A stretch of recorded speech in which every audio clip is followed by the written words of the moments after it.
Hello, my name is Cezar-Andrici, and today I will present to you how to securely compile an F-star program with I/O and then link it against Weakly-Type interfaces. This is joint work with Cătălin, Hriţcu, and Theo Winterhalter. In our setup, one verifies a partial program statically by using F-star. This partial program is using input-output operations, and it is verified to satisfy trace properties. In the source language, this partial program interacts with its context via strongly typed higher-order interfaces. By strongly typed, we mean that it includes refinement types and pre-post conditions. What we want to do is to compile this partial program to a target language where there are no refinement types and pre-post conditions, where there is no support for them. And usually this is done by just erasing the specs. In this target language, the partial program will interact with its context via a Weakly-typed interface, meaning that it doesn't have refinement types and pre-post conditions.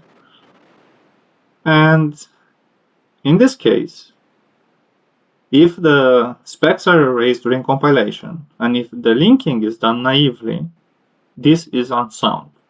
And this is a problem that comes from the fact that the interface between the partial program and the context was weakened. Therefore, we have to strengthen it. Our solution is to soundly strengthen the interface by dynamically verifying it. So in the same setups, we are going to do two things. The first one is that we are going to try, during compilation, to convert as many specifications as possible into runtime checks and enforcing them at runtime. The second thing we do is that we add a reference monitor during target linking. This reference monitor will observe all I/O operations during execution, and it will enforce a global safety property pi only on the context. Therefore, the reference monitor will instrument each I/O operation of the context. So let's look at a concrete example. This is a simplified example that we'll use through the entire presentation. We have here a function that we'll call our partial program that takes the context as argument. This partial program is an I/O computation that returns a unit, and it has a post condition. The post condition is over the result and over the trace of events produced by this computation. And the post condition says that this program doesn't open the file ethical password. This is part of the type of the partial program. And now we can look at the body of the partial program, and we can see that it's only opening a file called data.csv. It passes the file descriptor to the context, and then it closes the file descriptor. We can see that the partial program doesn't open the file ethical password by itself, but it calls the context which could open that file. So to be able to verify the partial program, we also have to ensure that the context doesn't open ethical password. So the type of the context is here, and we can see that the context is a function that goes from a file descriptor to a string. It is an I/O computation, and it has a bigger post condition. The post condition has two parts. The first part that says that the result of the context has to be less than 500 characters, and that it doesn't open the file ethical password. So with this specification of the context, we can verify successfully statically that the partial program respects its specification that it doesn't open ethical password. The two parts of the post condition of the context are part of the interface that the partial program and the context use to communicate, to interact. And we will look on how we enforce these two parts now. So let's look at the first part. This is a constraint that's only over the result of the computation. And we can enforce this at the end after the context has run. So what we do is that during compilation, during the compilation of the partial program, we use a mechanism inspired from hierarchical contracts that will wrap the context inside the function, which will check if the result is less than 500 characters before returning it. This mechanism uses an import and an export function that are defined one in terms of the other. Here is the export function. To export the function f of this type, that is a type in the source language, we see that it's strongly typed because it has refinement types and pre and post conditions.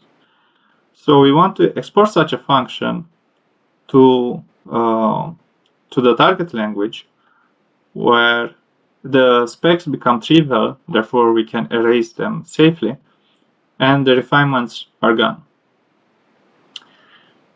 So this export function will wrap the initial function in a function of this target type, and will do the following. We'll erase the post condition, we'll convert the precondition into a runtime check. So before calling the actual function, we'll check if the precondition holds dynamically. It will export the return value. In this case, it will just return the value by erasing the refinement. And it will import the argument, which in this case, it means that it will check if the argument respects predicate P before calling the function. The import function is a dual, and it brings a function from the target language to the source language. And what it does is that it will enforce the post condition dynamically, it will add the precondition, it will import the return value, and it will export the argument value. What we can see differently is that here, instead of starting from the trivial spec, it starts from a function that it expects to respect the global safety property pi. And we'll see in a minute why. Here it's still the import function, but instantiated for the running example we have. And for our running example, we want to import the context, because the context will be the one that will be written in the target language. So we want to import it, we want to strengthen its interface to be able to pass it to the partial program. And in that case, from the two parts of the post condition, only the check that the length of the result has to be less than 500 is enforced dynamically.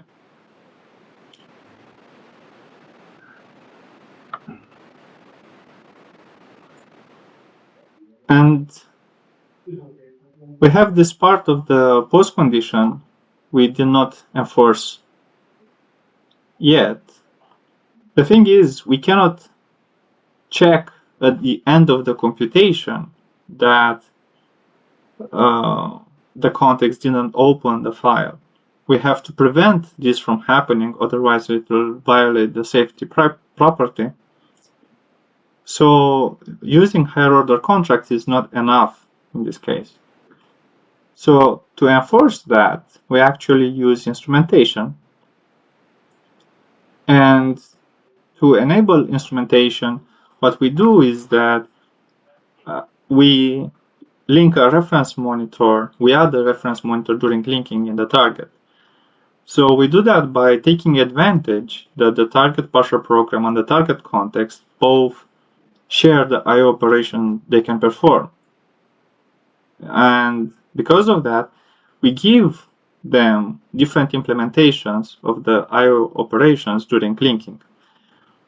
So to the partial program, we give an implementation that only updates the state of the reference monitor, while to the context, we give an implementation that first checks if the safety property pi is respected, and then it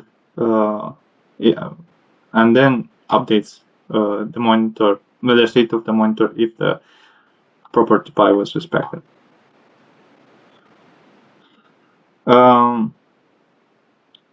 And the reference monitor only instruments the context with a global safety property pi. So this will be for the entire context the same safety property.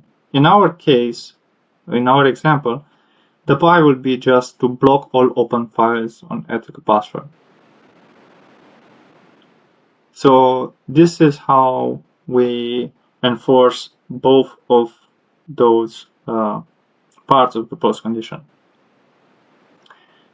So now I would like to show you how to formalize in the proof-oriented programming language F* what we discussed.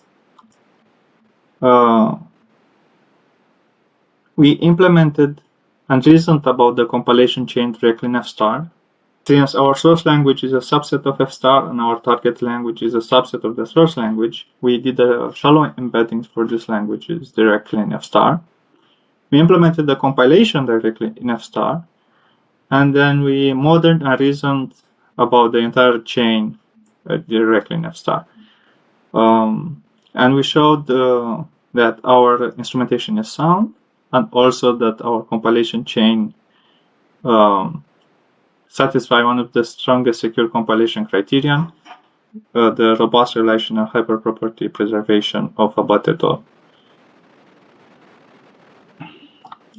The model of our I/O computation is an index monad. Since the partial program P and the context C are interacting I/O computations, we chose a monad indexed by specification that encodes trace properties. So our monad is called IAO, and it has 4 indices. The first one is the return type. The second one is a flag. The flag restricts which I/O operation the computation can do. So if this is only read, then it will be in that computation it will be possible to do only reads. And the pre and post conditions that are the specification that encode trace properties. We saw this earlier. Here is the type of the target context. This is a first order settings that scales to higher order.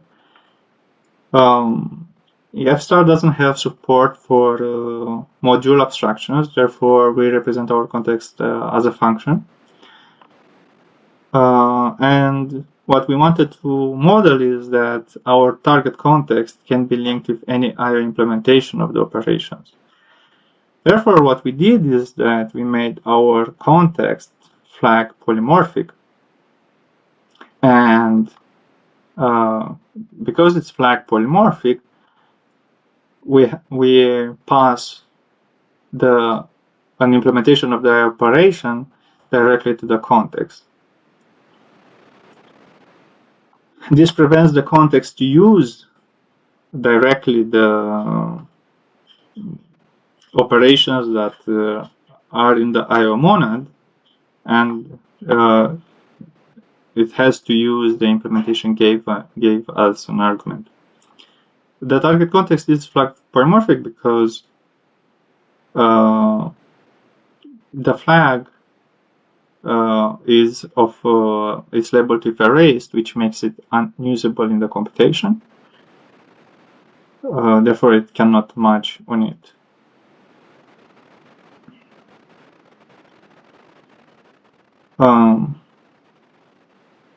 So this is the type of the target context, and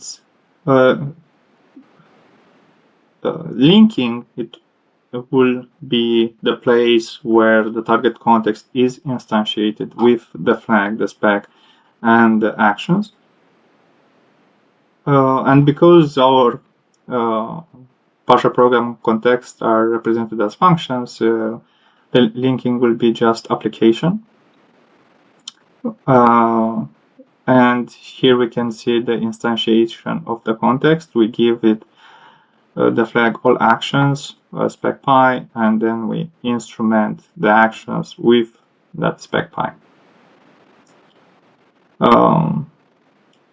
We can actually implement instrument directly in our IO monad, because our IO monad has an extra getTrace operation that returns the entire trace until now. So this getTrace basically returns the entire state of the monitor until this moment, and it can check if pi is satisfied on that current state before doing any more actions.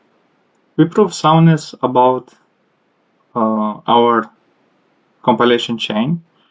If the partial program is statically verified to also respect trace property pi, then we can prove that the entire the partial program compiled linked with arbitrary target context respects property pi.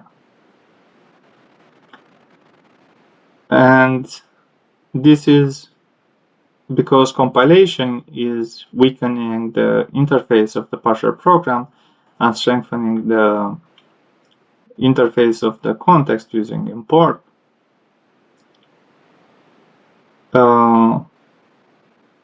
And what happens is that the target linking in the end will produce a computation that has a supposed condition that it satisfies pi. Those soundness is ensured by F-star typing.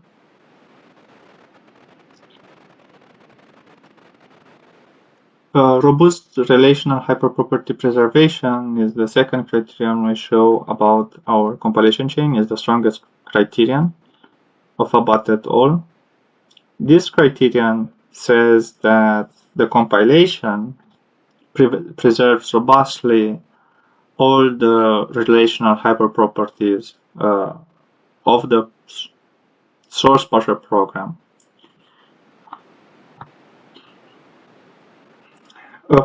A difficulty for us in proving this was that our language contains the previous mentioned getTrace, which is a form of reflection. Getting the entire state of the monitor is a form of reflection.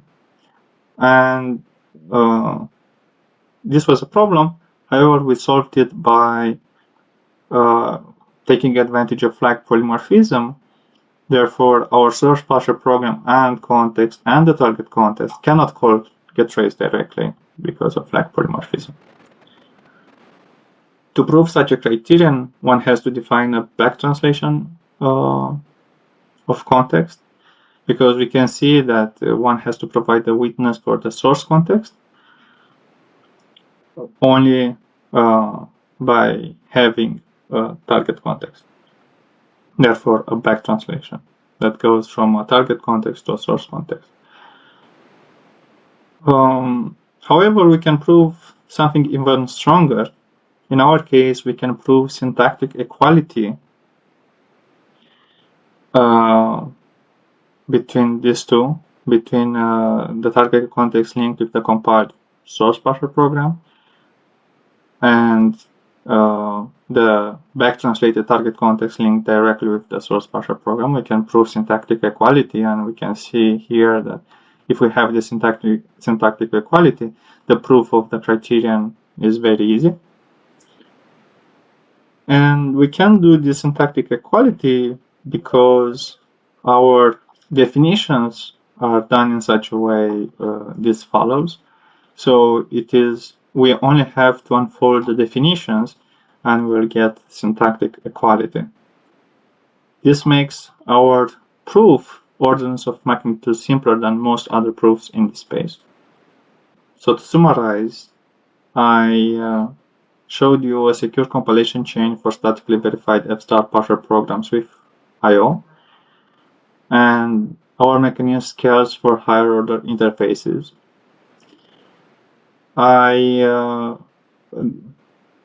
We have mechanized proofs in F-star that our compilation chain sound enforces a global safety PRI, and that it also satisfies one of the strongest criterions, and the proof is simple and follows by constructions. And as ongoing and future work, we would like to extend our I/O monad with other effects such as determination exceptions and state. We would like to do a case study of a simple web server that supports third-party plugins that are directly written in the target language.